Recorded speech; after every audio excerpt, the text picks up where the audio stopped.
So because of a Black Ops 7's trailer coming out and covering that and everything else that's been going on with Mind's Eye, which you guys have now seen, that's a piece of art right there. I haven't been able to follow up too much on Splitgate 2, but I think we definitely need to, because there's been a lot that's been going on with Splitgate 2. So hopping over first to Twitter before we dive into a video, we have a couple of videos from Ian, the CEO over at Splitgate, that were posted on Twitter. So the first one was a little while ago on June the 8th. So this was about the microtransaction prices, and I actually haven't watched any of these yet. I've just seen the discourse on Twitter, so I know what people are saying.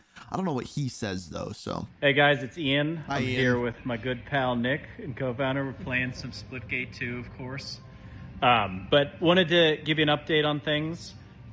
So first off, thanks everybody. We just crossed 2.5 million players, which is freaking awesome. We appreciate all the support.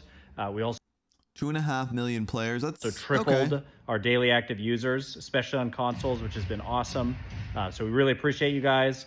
But wanted to start by explaining, obviously we put out a video. So they're probably sitting around 3 to 4 million now at this point. As a free-to-play game, people just download it, play it once. So I don't know if that number is actually that great. Slashed the prices yesterday. But I've had a lot of people ask me, like, how the hell did this happen in the first place? Like $80 bundle, like that's not the 1047 way. And I agree. So I thought I would just candidly tell you exactly what happened. So I'll start by saying, no excuse, of course. Like, I should have been on this. Yeah, you're the CEO, bro. Like, he's gonna come in and he's gonna pull like the same thing that like Marathon did with Bungie, where this one guy, I guarantee you this is what's gonna happen. This one guy, he worked for us, he did this, and he doesn't work for us anymore. I'm predicting. Let's see. Before I explain, like, we should have been on top of this. But what happened is the second I got off that stage, I called Derek, our lead game designer, and I said, Derek, like, did you know we had an $80 bundle? Like, this is news to me. Like, what the heck? Like, that makes no sense. And so because if you didn't know, the update for Splitgate 2 actually went out about 10 to 15 minutes before they went on stage at Summer Games Fest. When I was streaming, someone came onto the stream and said, go to Steam right now and download the update. So we did that, and then the rest of the show went on. But yeah, that happened. Didn't. And essentially what happened is our former head of monetization, who happened to come from Call of Duty, called it, was with us for less than a year and was very aggressive on the pricing. And so actually prior to his departure, we actually...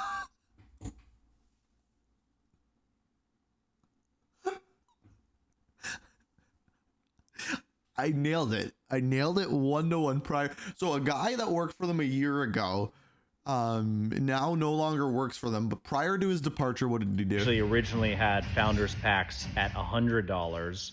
We had battle passes at $10. And the first thing Derek and I did when we reevaluated everything a month ago was we slashed those things. So founders went from 100 to 60. We also added... So you did know. Added in-game currency that it originally wasn't going to have. It's better that it shouldn't have in-game currency. It's dumb that it has in-game. I don't like it, what you're saying. We decreased the battle pass from $10 to $5. But unfortunately, things slipped through the cracks. And so that's how we ended up. No, I know. No, you're lying. Why lie? Why lie, dude? Like, just be like, it was too expensive. There's no way as a CEO you didn't know that there was an $80 bundle in the game. And like, if even like you just said that you went through and decreased the prices of everything, you would have known how much the bundle was. With an $80 bundle, our goal has always been to make a fun game that people love. I fundamentally believe the best way as a business truly to make money is not to charge the players an egregious amount. I agree with that. It's to be generous and thoughtful and listen to feedback. And that's what we want to do, and that's what we want to prove to you. That's how we made money on Splitgate 1, because we didn't have the best looking skins, but people wanted to support the devs because we listened and we made a fun game. And so that is our philosophical... So everything else I feel like he said has been pretty genuine. What I actually think happened here is they wanted the press. They wanted to the bundle to drop at $80 for everyone to freak out, make it go viral. They then drop the price and do exactly what I did, which was go on Twitter and praise them for listening to the community. Maybe I'm wrong and maybe I'm being cynical, but view with Splitgate 2, it hasn't changed ever, and that's what we're going to continue to do. And so I'm sorry about the $80 bundle. It's crazy. It was a shock to me when I found out, and that's no excuse. But you can expect, just like we reduced prices yesterday from 80 to 40, that's going to be our philosophy going forward, is being player friendly, player first. We want this to be affordable. We want you to spend on the game because you love the game, not because we try to milk our players. So anyway, thank you for the feedback. So I think it doesn't feel genuine to me, that one. It really doesn't. But at the same time, blaming it on one guy that worked there a while ago is weird to me. Like it is weird. But the only thing that makes me believe that he's being genuine there is that they did refund everyone who bought it at $80. And I feel like that's a big pain in the ass if that's something that they actually planned. But just like to blame it, be like, well, that guy, a guy that worked on Call of Duty, believe it or not, the game that we dunked on at Summer Game Fest, he's the one at fault. You're the CEO. You know the bottom line. You should know the bottom line. And you should know the prices of things you're putting out 100%. You're the CEO. Oh, by the way, another video here. I have zero idea what this one's about. Hey guys, it's Ian. You're probably tired of seeing my face by now, but I promise this message is going to be a little bit different than the previous ones. So I've got a lot of questions about what's up with the hat. Why'd you wear it? What was the intent? Hat said make FPS great again, by the way. And I want to start by explaining myself. It is really freaking hard as an independent studio to break through the noise. You go to these award shows. We saw it at TGA's. We had this great trailer, and there's 50 other great trailers, and didn't really have an impact. And so at our biggest stage, coming out of beta, we needed something to grab attention. And the honest truth is, we tried to think of something, and this is what we came up with. It worked. We did not intend for this to be taken in any political way whatsoever. Okay, yes, you did.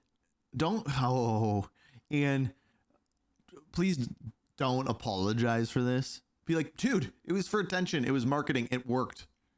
Be like, oh. And I'm not an idiot. Like, obviously, I knew there would be some level of controversy, but we really saw this as a meme. It was kind of stating our truth, which is we do want to improve this genre. We are disappointed with the state of the genre. Don't know what keeps happening with his mic. So we took it as a meme that we thought would not be nearly as received the way it was, negatively received as the way it was. And so I want to apologize. And genuinely, you can pretend you don't have to believe me. Okay, politics out of it. Why apologize for this? You did a funny marketing thing. You came out there with a bat and you made fun of Call of Duty. You made fun of EA. You said you loved Halo and Halo sucks now. Like you said, stand by it. Just stand by it, man. But the truth is I am sorry. And the reason I'm sorry is because of what this has done to the community. The most important thing to me right now is I want to have an amazing community. That is the reason that I built 1047. That's the reason I love my job, is because I wake up every day. I have friends in the community, Mikavelli, Tovar, all these great people who I play games with, who I get their feedback, I talk to them. I mean, these are the people who got us through the dark times. And I hate seeing division. And that's what I'm seeing right now on both sides. There's division in the community. And for that, I am truly sorry. Over what? And again, I'll reiterate, I do stand by the intent of this, which is the intent truly is take it at face value. We do want to improve this genre. We do feel that the genre is in a bad state, and we want to make FPS games as amazing as possible. But I also understand that it's not just about intent, it's about impact. And the platform that we have had has had a negative impact, and for that I'm truly sorry. Sometimes you gotta do something negative to make a big positive, right? Like I don't like apologizing for this. I really don't. Yeah, I mean, I wish things were different, and I appreciate all the feedback. That's That's all I got, guys. But wanted to put this out there. Dude, what are people saying about this on Twitter? Honestly, you guys don't need to apologize. Thank you.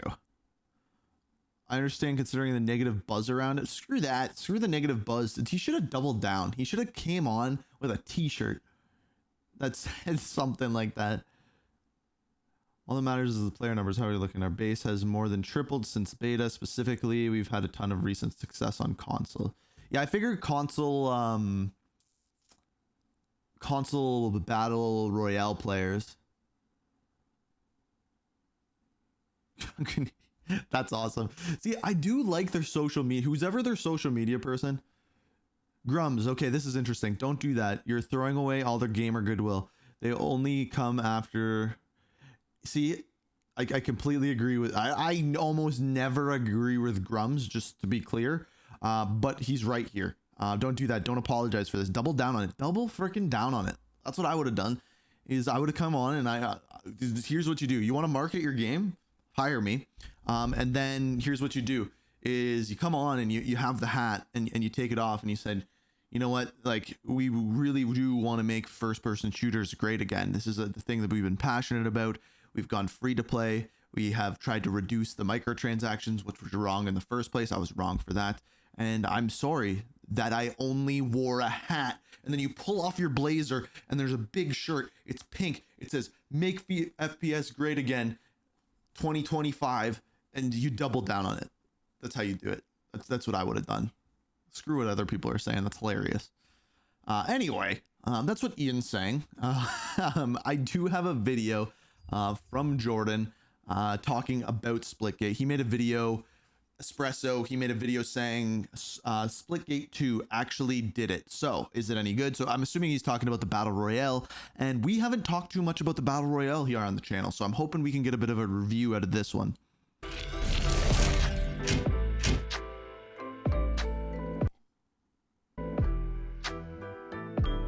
Splitgate not only dropped the full launch of its game, but also a surprise launch of a Battle Royale mode in that full release. Now, I was already intrigued. We talked about the game last year when it was in a playable state. We talked about the beta a couple of weeks ago. So when they hit me up and asked if I wanted to partner up for a video again to showcase... Oh, it's sponsored, isn't it? What's new and what you can play with the full game, figured that'd be a great match. So today we're running down what's in the full release, what Splitgate 2's Battle Royale feels like, and what makes it a bit different fundamentally. So let me know your I thoughts hope he still down says below. like, okay, well, if he doesn't say the negative things, I will. Sure to subscribe and maybe follow on Twitch as well as we get back into the swing of streaming over there. And thanks to Splitgate for sponsoring this video.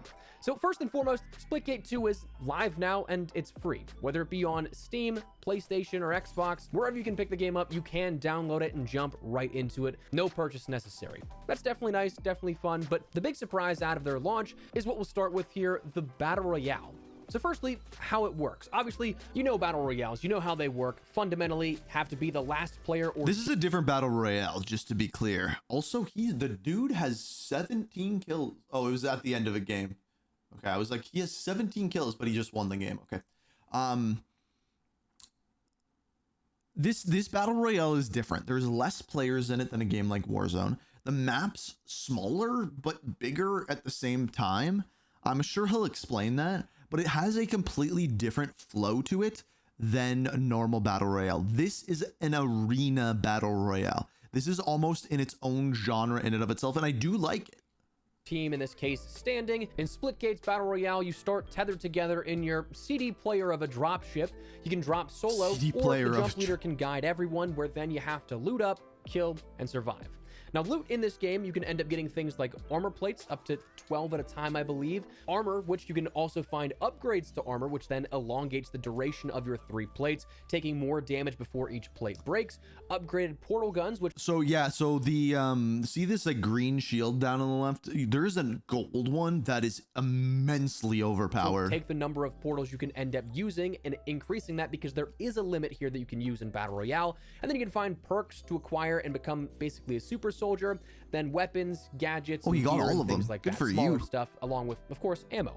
The world and the zone is something that's made up of the 4 larger maps that are tethered together by portals. These giant So portals if in you the end up background. playing any of the 24-player Onslaught matches in the beta, or even do that before you jump into the game here in the full release, the overall Battle Royale map is made up of all 4 of those, but again, connected by giant portals at certain edges of the zone. Now, the zone will eventually shrink and collapse different maps at a time until you're down to the sort of final round, as they dub it, and then you're all on one singular map battling it out. Now, the difference here with Splitgate's Battle Royale, beyond the portal perspective of it, is the way you end up dying and or wiping a team.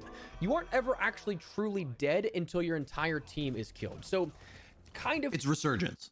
Think of it like a hybrid between Battle Royale and Resurgence. You still have that bigger map, you still have that ability No. It's Resurgence. to drop in, and in a more traditionalist perspective for Battle Royale, you start and can find more random stuff, but there is still the element of custom classes to it, which we'll touch on in a second, but you aren't truly dead until your entire team is killed. So if you die and your team is still up, whoever you're spectating... All right, so the difference with this Resurgence compared to Call of Duty is this Resurgence is specifically you spawn on whoever you are spectating, which is better.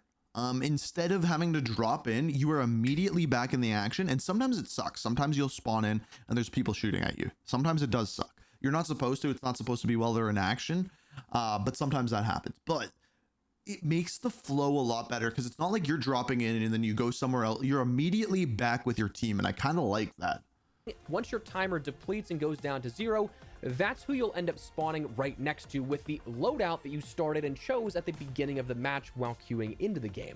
So you'll end up coming back with a weapon with up to 2 attachments, a secondary, a few perks, and a lethal, and ability, basically your MP class, but on spawn. From there, you can go gather your stuff if you end up finding where you died again. You can end up finding more loot that's upgraded and everything. Basically, this just gives you a fighting chance to get back into the action if it's something like late game. It doesn't guarantee you any success because depending on when you die, enemies may very well have upgraded weapons, armor, and the likes that simply a one-on-one gunfight might not exactly be an evenly tilted match. But it gives you a shot at least.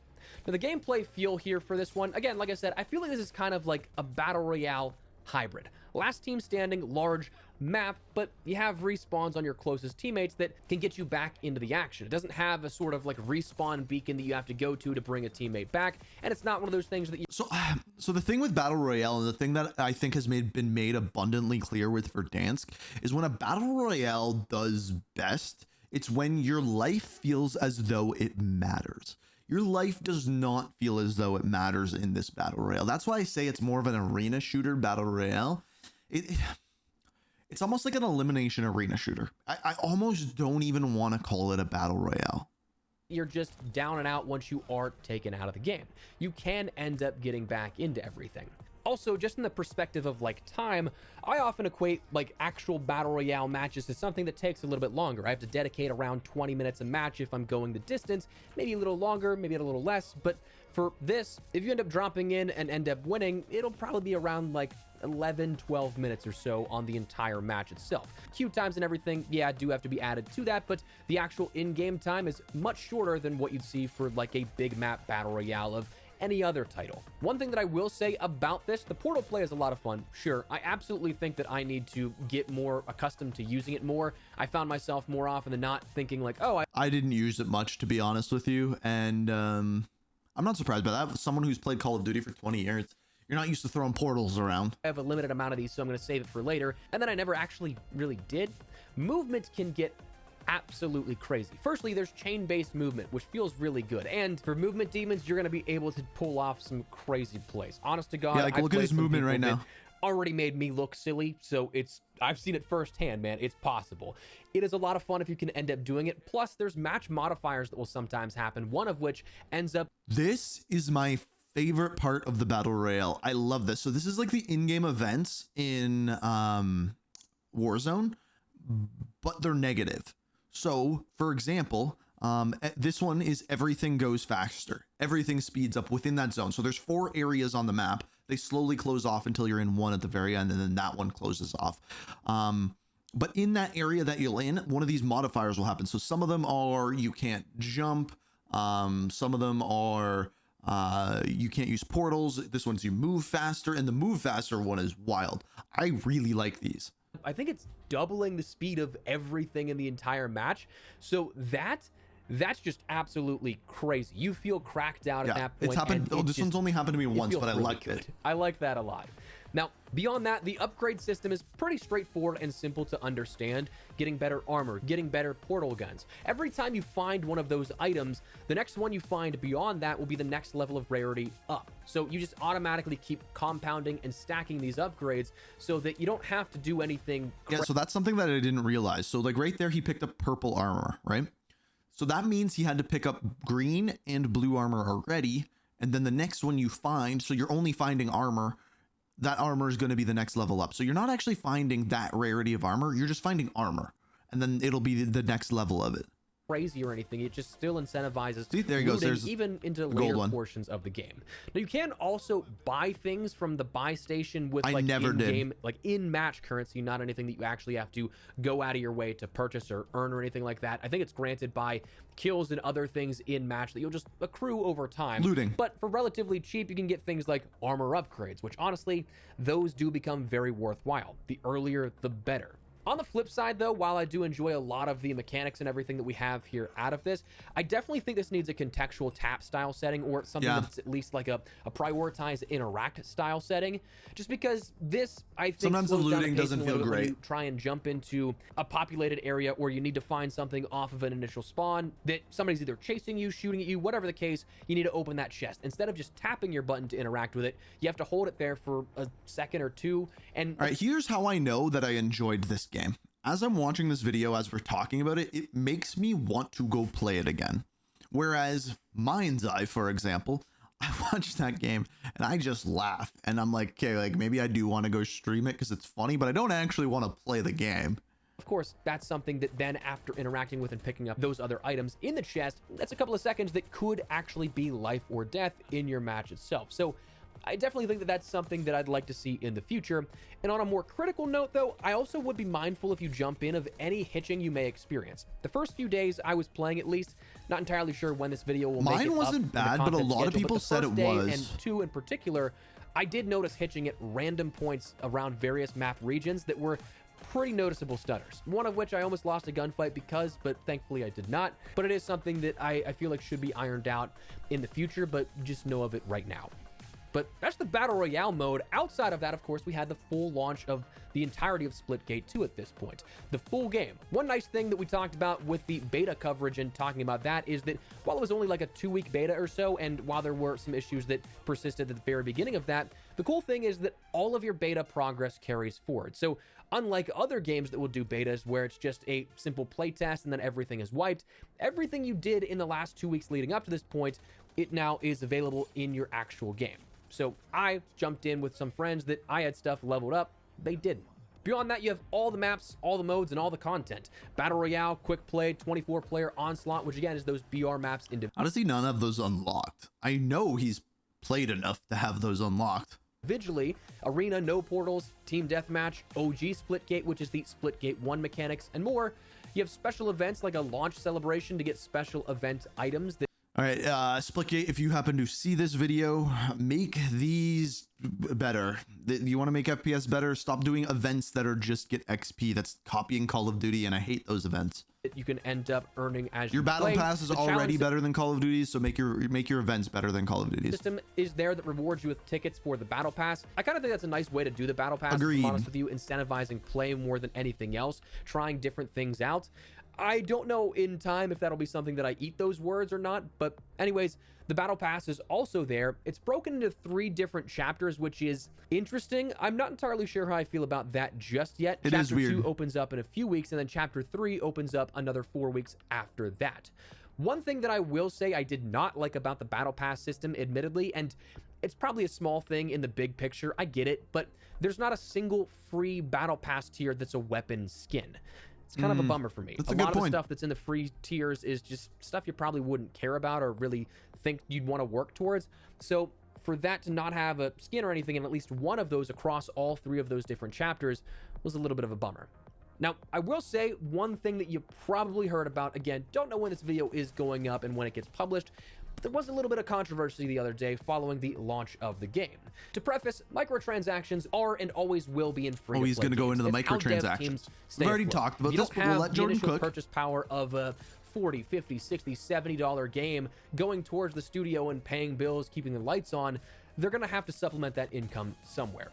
Though one thing that was subject to scrutiny, and I personally think rightfully so, was a bundle that was the largest bundle they had. It was mythic level gear for everything, but it was $80 and advertised as a deal at that point that otherwise would have cost $140. Now, Yeah, so that's in that video that he talked about. He didn't even say that it wasn't just $100 that they dropped down to 60, which is what he said in that video, which wasn't even true. I think he was talking about the founders bundle at that point. It was 145 dropped down to 80. my immediate reaction is, hot damn, that's expensive. And seemed that way for a lot of other people in the scene. Started a huge debate, and honestly, good on 1047 because they actually immediately jumped in and said, actions speak louder than words. We are here to listen and act based on your feedback. And since then, with a video that was like, I think 4 minutes detailing the situation. Again, though, I will say the same thing I've said from the beginning. If that bundle was $10, I'd buy it. I'm not buying it for $40. And there has to be a lot of people that are in that same boat. There has to be. So, like, what is the actual best price for these type of bundles? Since then, prices were slashed, which is definitely nice. I don't know the economics of it, but I've always considered, like, if a microtransaction item was cheaper, I'd be more inclined to buy it versus if it's more expensive, I probably won't. So I guess there's a calculation that we're not privy to. Volume exactly of what I'm cheaper saying. sales or lesser quantity of higher priced items, which one ends up I yielding. mean, it's the same as like cheeseburgers at McDonald's, right? Like, they have a price where they make the most amount of money, and McDonald's has figured that out. This amount, we sell the most amount of cheeseburgers at the highest amount of price, giving us the highest amount of revenue. They seem to think that it's $40. I mean, say you drop it down to $10. Now you have to sell 4 bundles as opposed to 1 to make up the same amount of profit. So are they not selling that many? I don't know. Or who's to say? But either way, we did see prices slashed after this whole sort of controversy and discussion with the community, which is definitely cool as a revision to immediately jump in and act off player feedback like that, making it a bit more accessible to players in an environment that it's going to have to happen.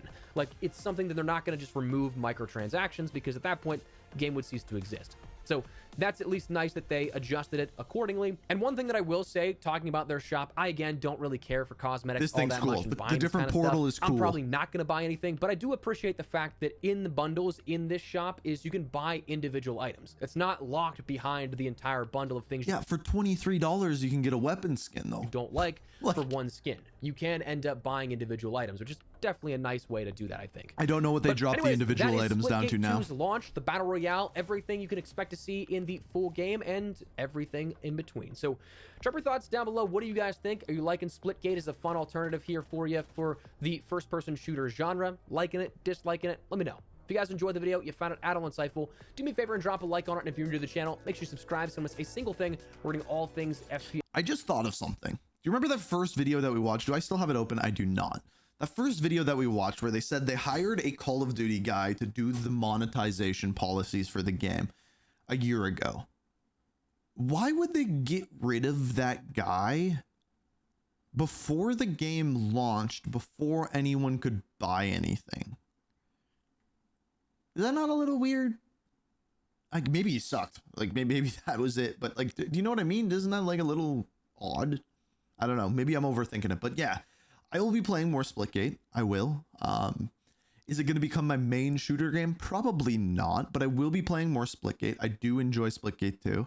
I like that they're listening, and don't apologize. Don't apologize for something that's, number 1, funny, and number 2, you have good incentive behind. If you did something horrible, sure, apologize, but you wore a goddamn hat and tried to prove a point. Like, who cares? If people are getting that mad over that, they have too much time on their hands.